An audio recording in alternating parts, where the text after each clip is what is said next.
হে জগতবাসী, আজ আমি শামীম আলী চিশতি আপনাদের সামনে উপস্থিত হইলাম।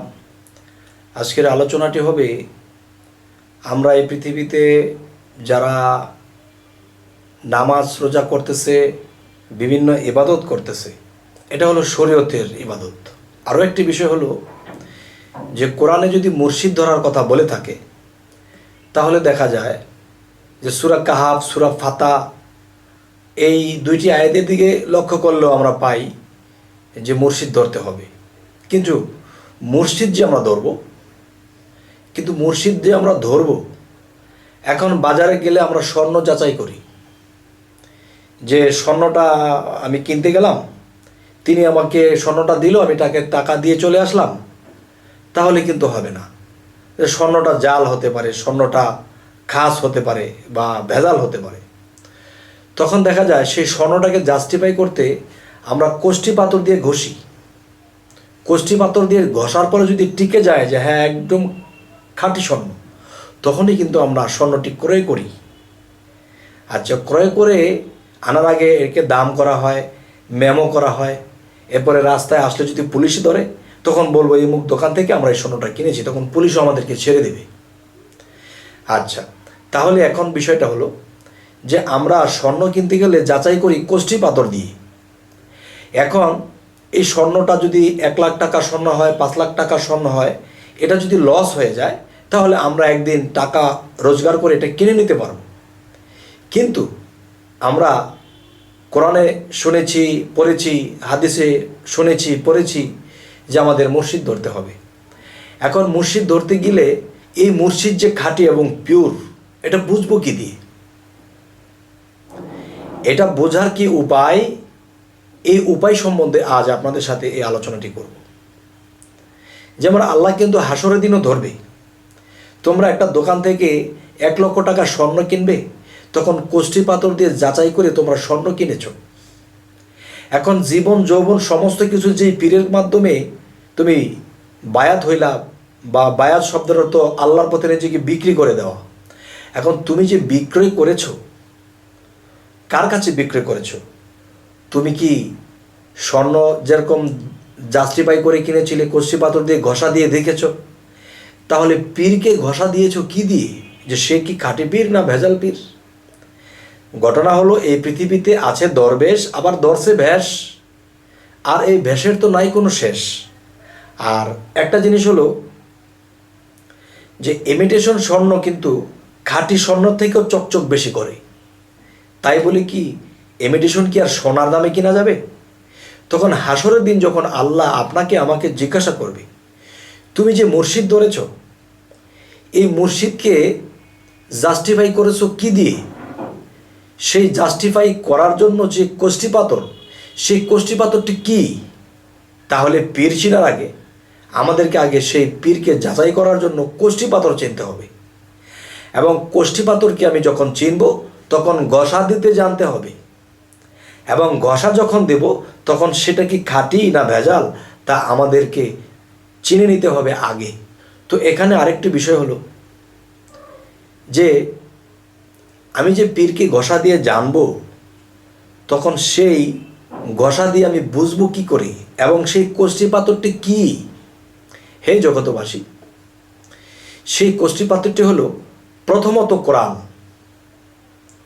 দ্বিতীয়ত হাদিস, তৃতীয়ত চরিত্র দিয়ে আমরা মেলাবো। আচ্ছা, যেমন কোরআনে আসে যে সূরা কাহাফের 17 নম্বর আয়াতে আল্লাহ বলেছেন যে যাদের জন্য আমি মুর্শিদ রাখিনি তারা কখনো মুর্শিদ পাবে না, এবং তারা কখনোই সুপথে নেই। সূরা কাহাফ 17 নম্বর আয়াত। সূরা ফাতা 10 নম্বর আয়াত। হে রাসূল, আপনার হাতে যারা হাত দিল তাদেরকে বলে দিন, তাদের হাতের উপরে আমি আল্লাহর হাত আছে। তো এখন যে বিষয়টি কোরআনে যেহেতু আছে, তাহলে আমাদের বায়াত হতে হবে। যারা হয়েছে তারা ভুল করেনি। তবে পীরকে যাচাই করব কি দিয়ে? আমি যাচাই করার জন্য আমি আলাদা কোষ্ঠী পাথর আপনাদের সামনে তুলে ধরব। এটি হলো পীর যাচাই করা। প্রথমত পীরকে জিজ্ঞাসা করা হবে, বাবা আপনি তো বাবার সমতুল্য, তাই বাবা বলেই বললাম যে জন্ম জন্মান্তরে নিজেকে হারিয়ে ফেলেছি, কে আমি, আমি আমাকে চিনি না, আমি আমাকে জানি না, আমি আমাকে চিনি না জানি না বলে আপনার কাছে এসেছি। আর আমি হলাম অচিন দেশের মানুষ, নিজকে হারিয়ে ফেলেছি, আমি আমাকে চিনি না। আপনি চেনা দেশের লোক, আপনি আমাকে চিনিয়ে দেবেন যে আমি কে, আমার পরিচয় কি।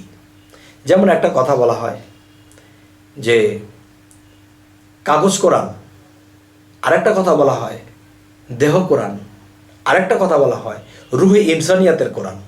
এই কাগজ কোরআন ধুয়ে মুছে যাবে পানিতে ফেলে দিলে, কিন্তু এই দেহ কোরআনটাও একদিন পচে গলে যাবে। তাহলে কার মৃত্যু নেই? তারই মৃত্যু নেই। রুহে ইনসানিয়াতের কোরআন এখনও সে কথা বলে। যাই হোক, এখন যেটি বলবো যে আমরা যখন মুর্শিদের কাছে যাব, মুর্শিদ ধরি নেই কিন্তু ধরব, জাস্টিফাইটি হবে। সেই জাস্টিফাইটি হবে কি দিয়ে? আমি কে, আমার পরিচয় কি, আমার দেহ কোরআনের মধ্যে আমার পরিচয়টি কোথায় লেখা আছে গুরু বলে দিবেন। এক। দ্বিতীয়ত,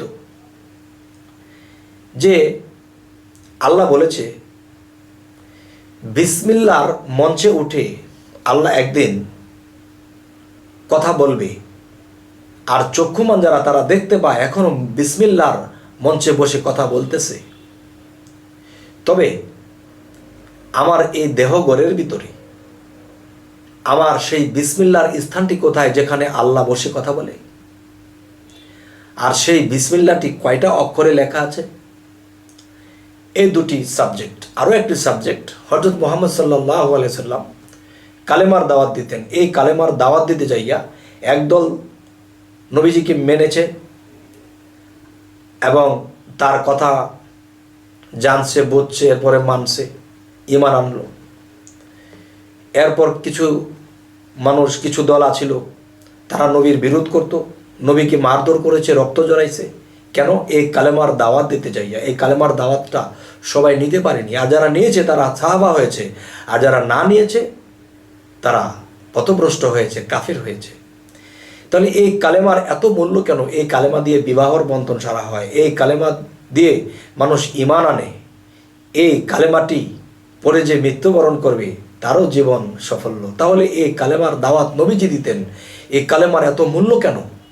এই কালেমাটি মানুষের দেহভাণ্ডে কোথায় লিখে রেখেছেন আল্লাহ? এই তিনটা জিনিস যদি কোনো মুর্শিদ, কোনো পীর ভক্তকে দিতে পারে, এবং এই জিনিসটি বায়াতের দিন দিতে হবে, যেদিন বায়াত গ্রহণ করবে। এই জিনিসগুলো যদি পেয়ে কেউ বায়াত গ্রহণ করে, তাহলে একটি কথা আছে, আল্লাহর বাণী একটি অক্ষর, যে নিজের মধ্যে দেখার নসিব হয় তার জন্য দোজখ হারাম। এই কথা কোরআনে কয়। হে জগৎবাসী, আমাকে কেউ কমেন্টে বলেছিলেন যে পীর যে আমরা ধরবো, পীর ধরার জন্য চিনব কি করে যে তিনি কামেল পীর? পীর চেনার জন্যে যে তিনটা জিনিসের দরকার, তিনটা কোষ্ঠী পাথর আপনাকে আজ দেওয়া হলো।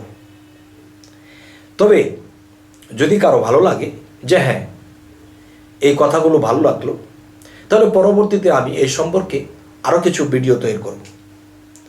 হে জগৎবাসী, আজ আমি আরও একটি কথা বলবো। আমাদের চ্যানেলের আলোচনা যদি আপনাদের ভালো লাগে, অবশ্যই সাবস্ক্রাইব করবেন এবং বাকি ভিডিওগুলো আপনাদের কাছে পৌঁছে যাবে। হে জগৎবাসী, আজ এই বলেই রাখছি, সকলেই ভালো থাকবেন। আল্লাহ হাফেজ।